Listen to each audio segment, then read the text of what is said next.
जय बजरंगबली। आज मैं जा रहा हूँ गेड़ा, जहाँ हनुमान जी का बहुत बड़ा मंदिर है। यहाँ पर 2 दिन पहले जो रेल नदी आई थी हमारे यहाँ, उसका पानी है ये। चलती है एक ही दिन, लेकिन पूरा कितना बड़ा सा बहाव कर देती है। जैसे लगता है काफी सालों से चल रही होती होगी। यहाँ पे 2 मकान बन रहे हैं और अभी हम राह गांव के सीम में आ गए। जो पूरा विस्तार है ये गौशाला का विस्तार है, सामने गौशाला है। और अभी राह के सीम में आ गए। ऐसे गांव बहुत नजदीक पड़ता है, ज़्यादा दूर नहीं यहाँ से। राह से एंट्री हो गई हमारी। मुझे इस पानी से गुजरना है। ट्राई करता हूँ किनारे से निकलने का।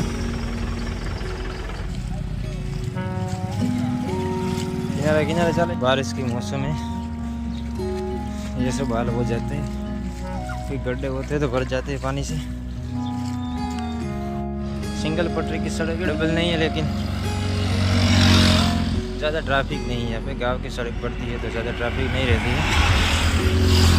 ज़्यादा लोग चलने वाले होते नहीं हैं। इस साइड के गांव वाले जो कुछ लोग होते हैं वही चलते हैं, तो चलने में भी आसानी। यहाँ पर थोड़ा होल्ड किया, एक झाड़ के नीचे थोड़ा सा बोकरा जैसा बना हुआ था, वहाँ पे रेस्ट किया। 2-4 लोग बैठे थे तो उनसे बातें भी हुई। वो अच्छी भक्ति की बातें कर रहे थे, बोल रहे थे पल के अगली पल क्या होने वाला है हमें कुछ पता नहीं है। ये भैया बात कर रहे थे, चाचा थे। और इतनी देर में एक गाड़ी वाला भैया आया तो वो भी यही बात करने लगा कि पल में क्या होने वाला कुछ पता नहीं। तो मैं सोचने लगा कि ये सब एक ही बात क्यों कर रहे हैं, पता नहीं अगले पल में कुछ होने वाला है क्या। इस चारे के अंदर जो रोपा है, जो फसल है, वो दाड़म की है, अनार की। गुजराती में दाड़म बोलते हैं, हिंदी में अनार बोलते हैं इनको। तो ये अनार की खेती है। यहाँ पर अनार की खेती काफ़ी ज़्यादा होती थी, लेकिन अभी 4-5 साल से जो रोगों का थोड़ा इश्यू रहता था तो लोगों ने निकाल दिया। अभी नहीं होती है अनार। अभी कहीं बहुत कम आपको बगीचा देखने को मिलेगा, कहीं कहीं। नहीं तो पहले यहाँ पे अगर आप बनासकांठा में 2015 के आसपास आते तो यहाँ सारे जगह खेत जो थे वो पूरे अनार से भरे पड़े थे, क्योंकि यहाँ पे काफ़ी सारी अनार होती थी। लेकिन 2015 के बाद अनार में काफ़ी सारे रोग का इश्यू हो गया, तो रोपा जो था वो ख़राब हो जाता था, तो फिर किसानों ने निकाल दी। तो अभी आपको कहीं कहीं देखने को मिलेगी। थोड़ा बाल बुक हो जाए, फिर बाल बुक करके थोड़ा आगे चलेंगे। बहुत ही रमणीय दृश्य रोड के दोनों साइड में। जब हम अकेले चलते हैं और साथ में कोई चलने वाला नहीं होता है, और जब ऐसे सुनसान जगह आती है जहाँ कोई होता नहीं है, रास्ते पर कोई 2 बाइक वाले भैया अभी आ रहे हैं, लेकिन वो साइड में से निकल जाएंगे, हमको डिस्टर्ब नहीं करते। तो उस वक्त का जो फीलिंग होती है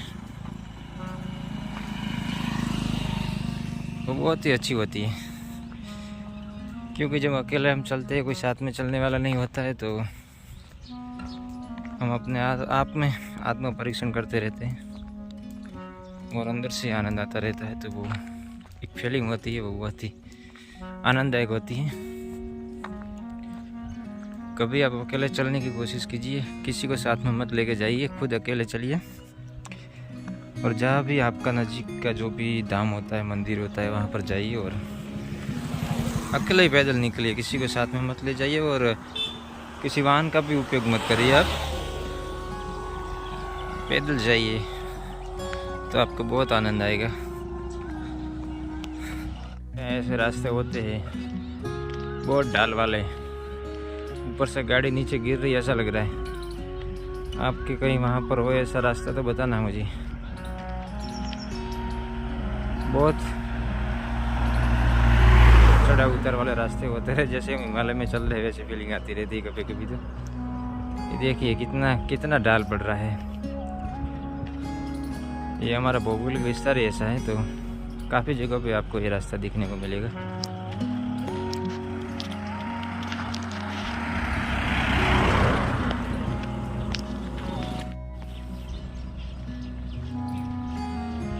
अकेले चलना, साइड में चिड़िया की आवाज़, पक्षियों का कलरव, सुनसान जगह है, बहुत ही अच्छा लगता है भाई साहब, बहुत ही अच्छा।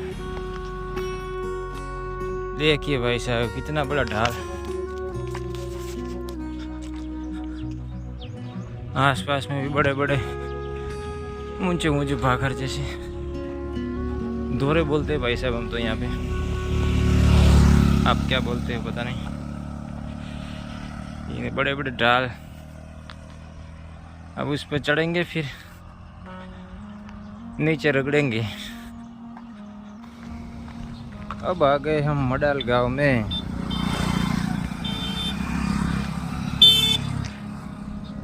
मडाल गांव तो नहीं है, गांव तो अंदर है। ये हाईवे पे उसका पाटिया पड़ता है, पाटिया गुजराती में पाटिया बोलते हैं, पता नहीं हिंदी में क्या बोलते हैं। बहुत ही अच्छा गाँव है।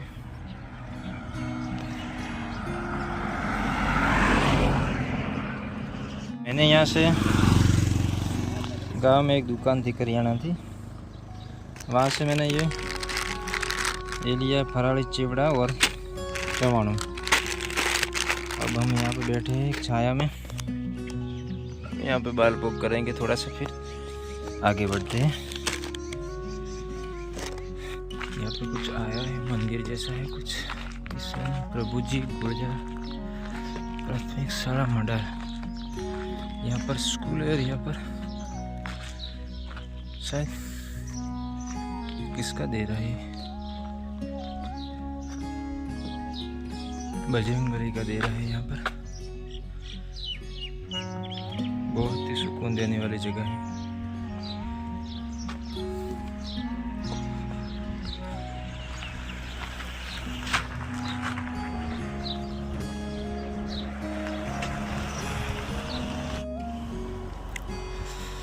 मडाल से चलकर अभी हम टरुआ की ओर जा रहे हैं। तो टरुआ गांव की सीम आ गई है।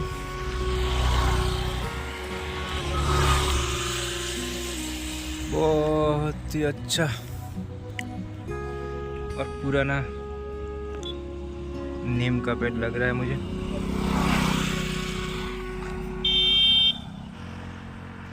बहुत ही सुकून देने वाला माहौल है। सामने स्कूल है, शायद स्कूल ही लग रही, स्कूल है। आज हाफ दिन होता है सैटरडे का, तो बच्चे चले गए स्कूल से घर पे।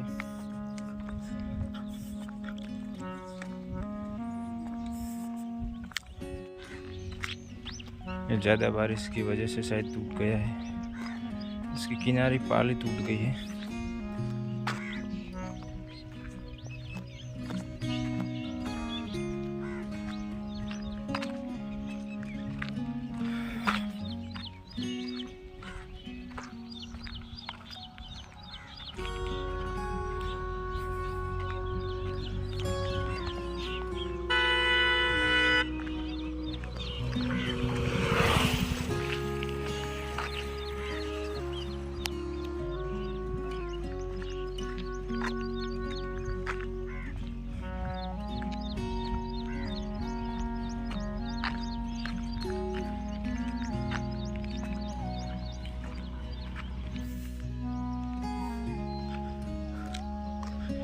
शायद फार्म हाउस है किसी का, लेकिन बहुत ही बेहतरीन बनाया हुआ है।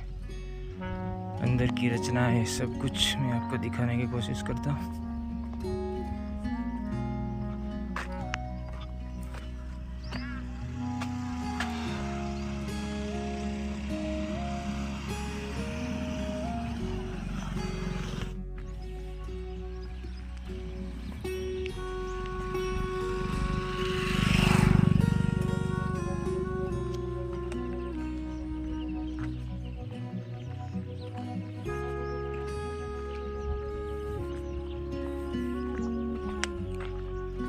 अब हम पहुंचने आए हैं टरुआ गांव। अभी दिख तो नहीं रहा है गांव, लेकिन अब शायद पहुंच नहीं आए होंगे क्योंकि काफ़ी देर से चल रहे हैं और ज़्यादा दूर था नहीं, 3 ही किलोमीटर था, तो पहुंच नहीं आए होंगे।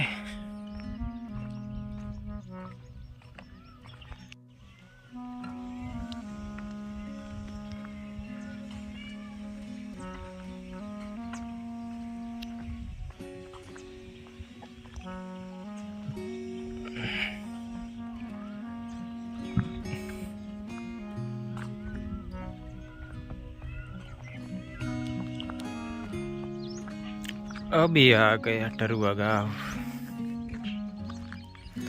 ये कुछ माता जी का मंदिर जैसा कुछ लग रहा है। सामने जो दिख रहा है वो टरुआ गांव है। यहाँ से हम गांव में जाएंगे अभी, फिर टरुआ गांव को क्रॉस करते हुए फिर लास्ट पड़ा होगा हमारा गेड़ा, जहाँ पर हम जा रहे हैं।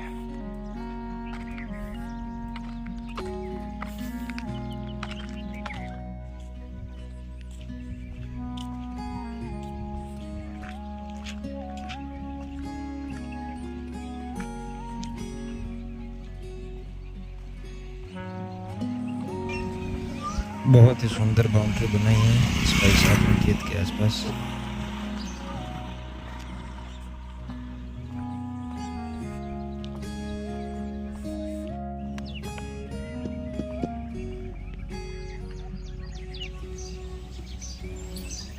मैं ज़्यादा बोलूँगा नहीं, बस आप प्रकृति का आनंद लीजिए। कितना शांत सुकून देने वाला वातावरण है।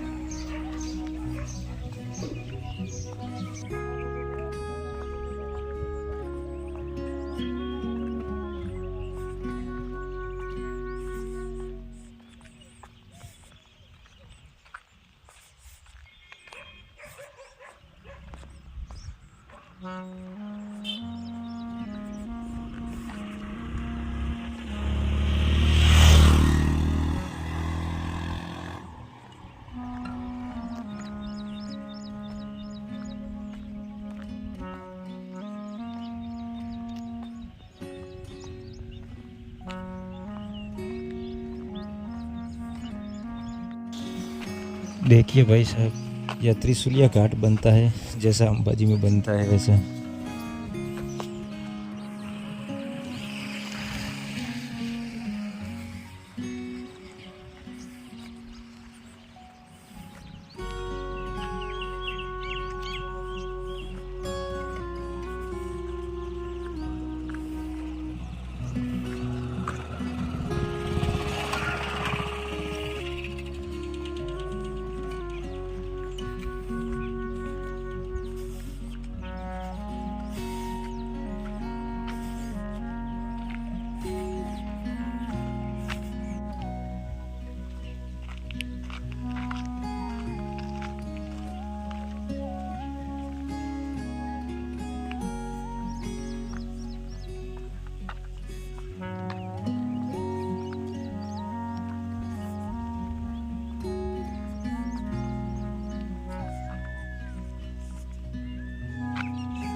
यहाँ पर रास्ते में काफी अच्छा मकान बना हुआ है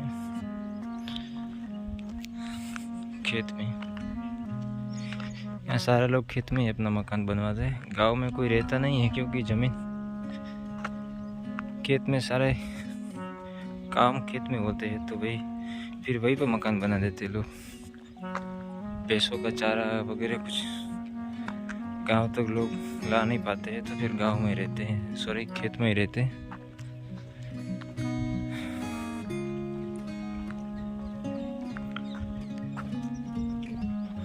बहुत ही सुंदर मकान।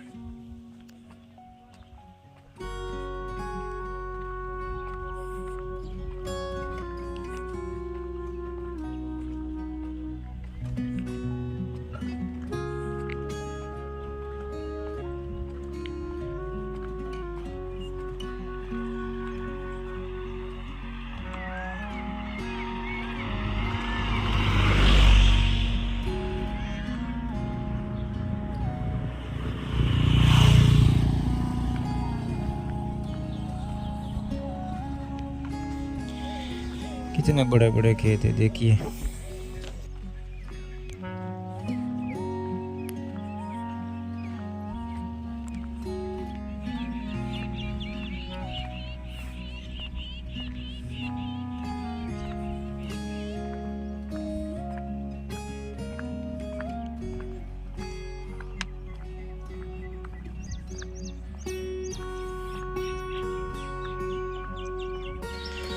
बहुत अच्छी जगह मिली हमें रेस्ट करने के लिए। थोड़ा आराम करेंगे और फिर आगे बढ़ेंगे।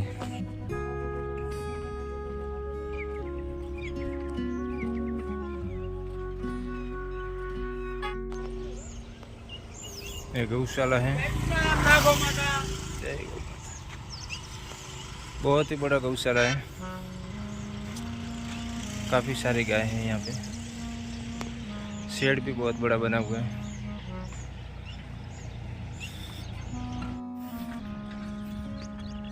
ये गाँव आ गया, गेड़ा का गाँव आ गया। थोड़ा आगे मंदिर है, बहुत ज़्यादा नहीं है।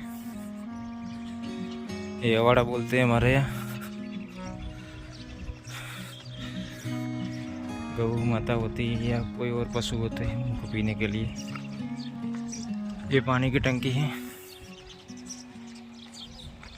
और ये सामने बोर्ड लिखा हुआ है। गाँव में भी किसी घर पे मंदिर बना हुआ है। बहुत ही सुंदर मंदिर है। अब हम गांव की गलियों में घूम रहे हैं भाई साहब, और सीधा हम अब जाएंगे मंदिर।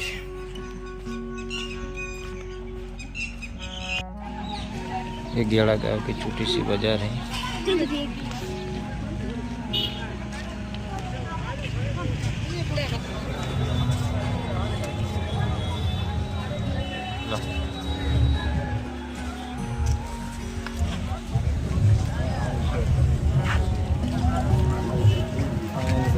अब हम दर्शन करने को जाएंगे।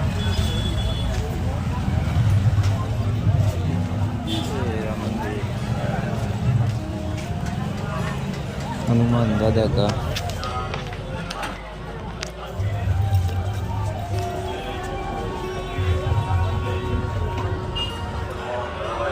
बहुत लाइन है यहाँ पे। बहुत ज़्यादा तो नहीं बोल सकते, लेकिन लाइन बोल सकते हैं।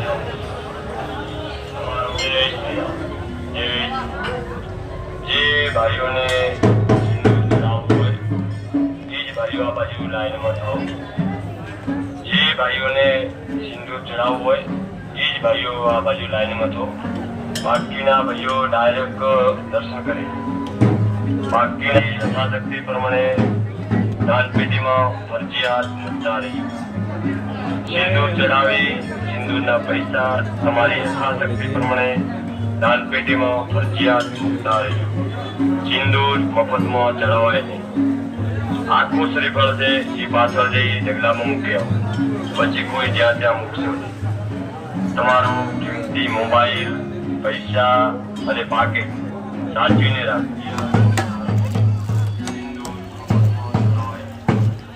આખું શ્રીફળ છે એ પાછળ જઈ ઢગલામાં મૂકી આવો, પછી કોઈ જ્યાં ત્યાં મૂકશો નહીં। તમારું यहाँ पर बोर्ड लगता है।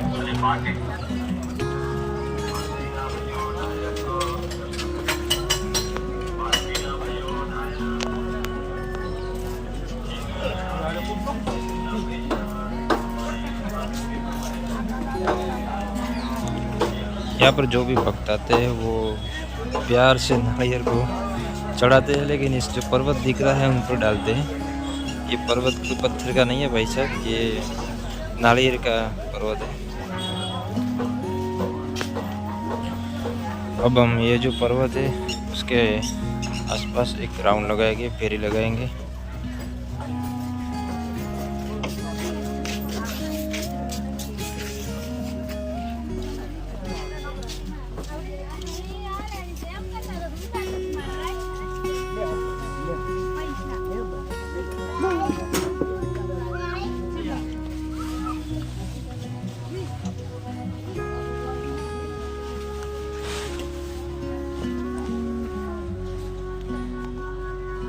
जो नारियल का पहाड़ है उनकी परिक्रमा लगा रहे हैं हम।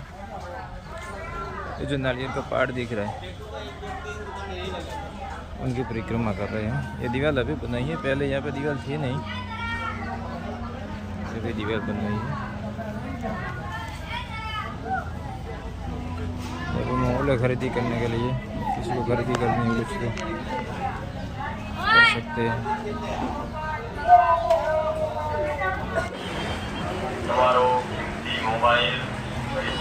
चलो जय बजरंग बली। अब हमने दर्शन कर लिया है और अब हम चलते हैं घर वापस। Thank you. जय बजरंग बली।